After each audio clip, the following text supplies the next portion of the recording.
This is the best of the week on Relevant Radio. So here's a note that comes in from Andy, and he's in Warwick, Rhode Island. And he says, until now, I've only sent you comical emails. It was a real treat hearing you read a couple of them on the air. It cracked me up when I heard Cyrus refer to me as Anonymous Andy. Thanks, Cyrus. He says, I'd say thank you too. Today, however, he says, I actually have a serious question. It is my understanding that one of the characteristics of God is that he is logical. Therefore, he cannot do anything illogical like creating a four-sided triangle or a married bachelor. It would be against his nature. I was raised and always believed that God created everything out of nothing. Thinking about it now, it seems to me that creating everything out of nothing would be contradictory and fall into the same category as a four-sided triangle. I will always love God, even if I don't always understand everything about him. I'll pause there and say, you'll never understand everything about him in this life, that's for sure. And even in the next life, Andy, when we see God face to face, we see him as he is, as St. Paul says in 1 Corinthians 13. We still won't be able to fully comprehend the truths of God. We'll know him far, far, far better then when we see him face to face than we do now. So in other words, don't feel bad if you can't understand everything, because you could never understand everything about God. None of us can.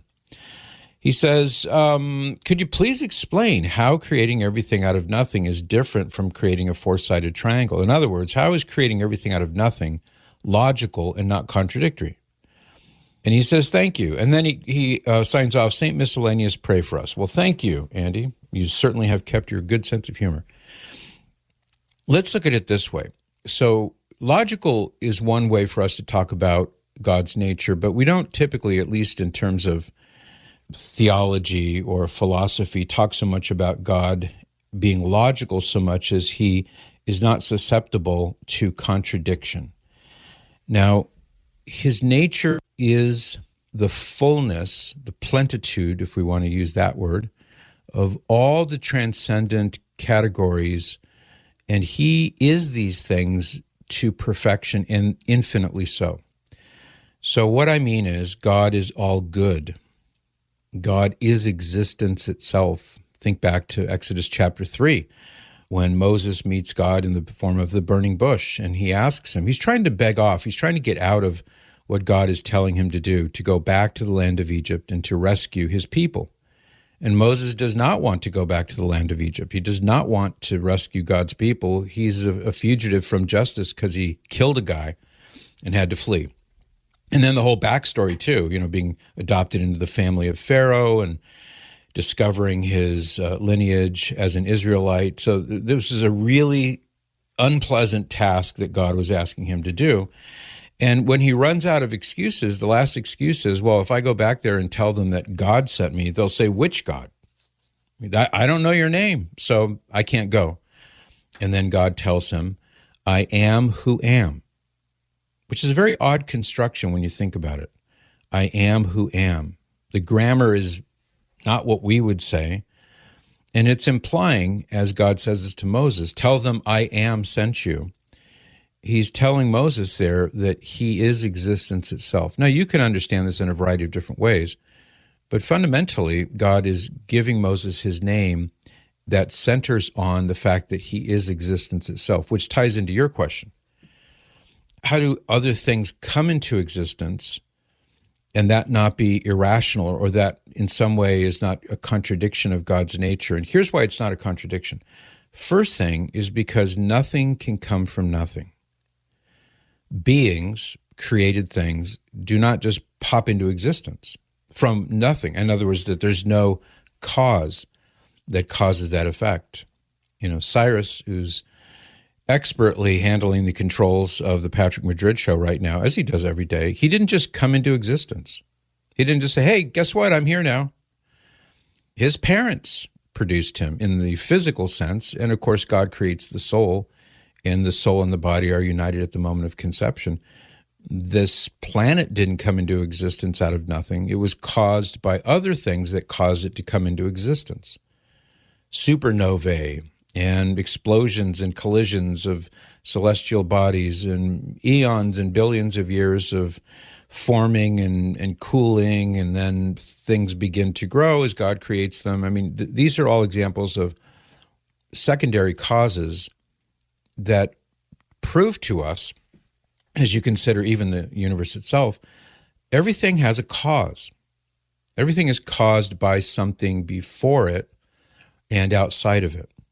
You were caused, at least the physical part of you, by your parents' union. This radio program is caused by millions of different moving parts. Part of it's me. I cause it because you hear my voice coming through the microphone.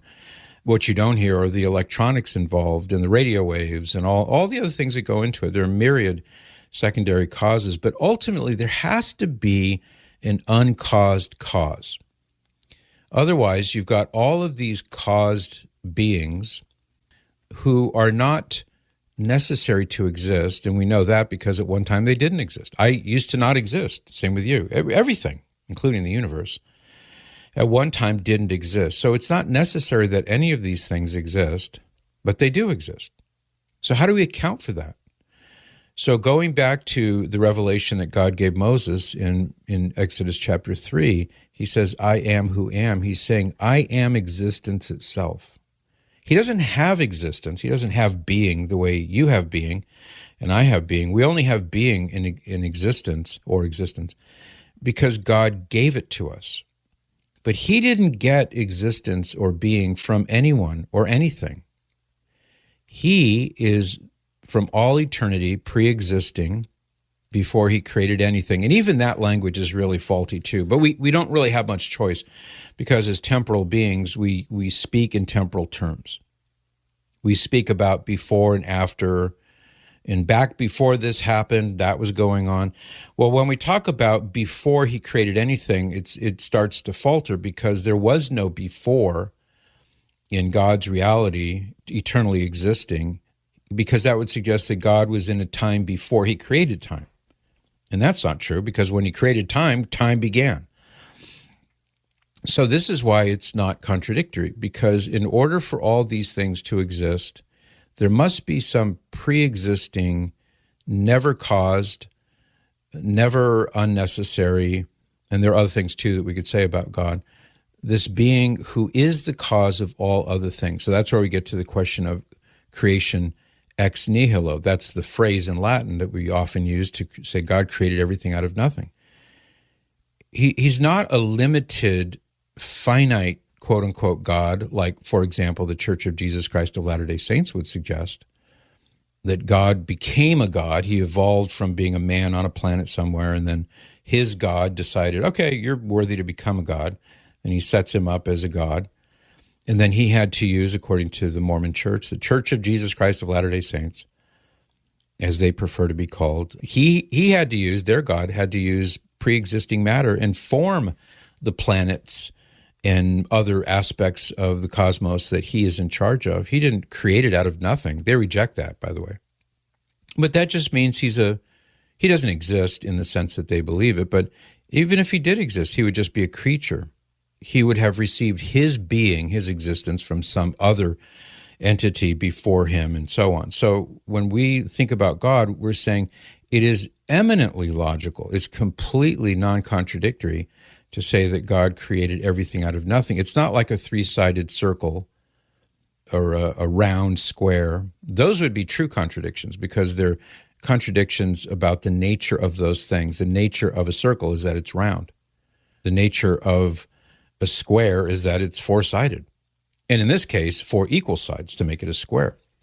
But in the case of God, there is no contradiction there because he's not doing something that's irrational. He's doing the thing that is eminently rational to our puny human minds, and that is God creates out of love. He doesn't need us. He doesn't need entertainment. Although I'm pretty sure that we are entertaining at times, God doesn't need anything. Nothing that he created is necessary for him. He doesn't gain anything from his creation. We gain from participating in his being, in his essence, his existence, not to mention some of the other communicable attributes of God. Some are uncommunicable, like his infinitude, that God is infinitely good, infinitely knowledge, infinitely powerful, etc. We can't possess that in its fullness, but there are dimensions of that or aspects of that he can communicate to his creatures, like existing. So that's how I would at least begin the process of breaking that down. It's eminently logical, because if it were not true of God's existence, then nothing could exist. And one last thought, this comes to my mind, and that is, remember that God doesn't directly cause everything. God doesn't directly cause the iPhone to exist that maybe you're listening to the program on. God causes everything in the beginning. Everything that he created from nothing, he created. Was that the Big Bang? I don't know, maybe. What was it that banged? If it was something that banged into the universe that we have now, well, what was that, and where did that come from? Well, that came from God. But let's assume for a minute that the Big Bang is the moment in which God said, fiat lux, let there be light. And boom, there's the universe and the light and the energy and the matter, etc. That could not have happened unless God, by his very nature, was the uncaused cause, the prime mover. Everything in the universe is moving. Well, things move only because other things cause them to move. Billiard balls on a pool table don't move on their own accord, unless there's an earthquake, maybe, or unless the house is tilting, maybe, or unless there's wind, maybe. But absent those things, billiard balls on the table don't move, and they shouldn't move. And if they did move, you'd probably run screaming out of that house because it might be haunted or something like that. So we know that things don't move, but everything is moving, even down to the submolecular level, subatomic level.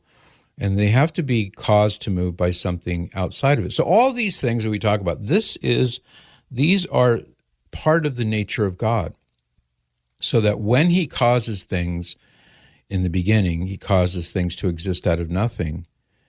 It's the only rational way to account for these things. Unlike a square circle or a round square, those are contradictions. But creating is not a contradiction at all to God. All right, I'll leave it at that. I hope that's helpful to you. You can join me by listening to The Patrick Madrid Show on the Relevant Radio app, live each weekday at 8 to 11 a.m. And thanks for listening.